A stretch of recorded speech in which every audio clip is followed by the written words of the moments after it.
Iginiit ng dalawang kaibigan ng Pilipinong nasentensyahan ng bitay sa Qatar na walang katotohanan ang paratang na espionage laban sa kanya. Sabi ng mga nakausap ng GMA News, iniipit lang ang kanilang kaibigan dahil sangkot umano sa anomalya sa kumpanya ang mga dati nilang boss.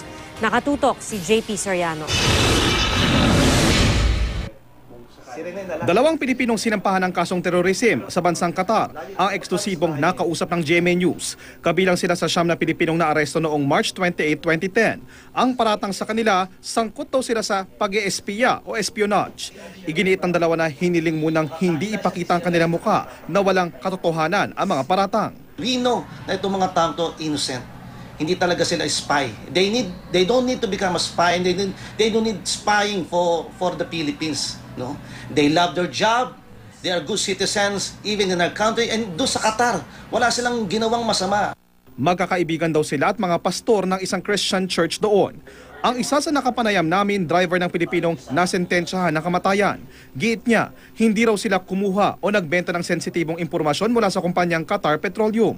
Hindi rin daw totoo ang ulat na ipinapasa ng nasentensyahang Pinoy ang mga impormasyon tungkol sa militar ng Qatar sa isang senior communications intelligence official sa Pilipinas at sa NBI. Gaya ng nakasaad sa eksklusibong dokumentong nakuha ng GMA News, ang alam daw niya, sangkot umano sa anomalya sa pera ang boss na Qatari ng Pilipino at marahil nais daw siyang gawing fall guy sa kaso. Siya ay under fire, siya yung dinidikdik according to the auditing para mag-testify against sa kanyang amo.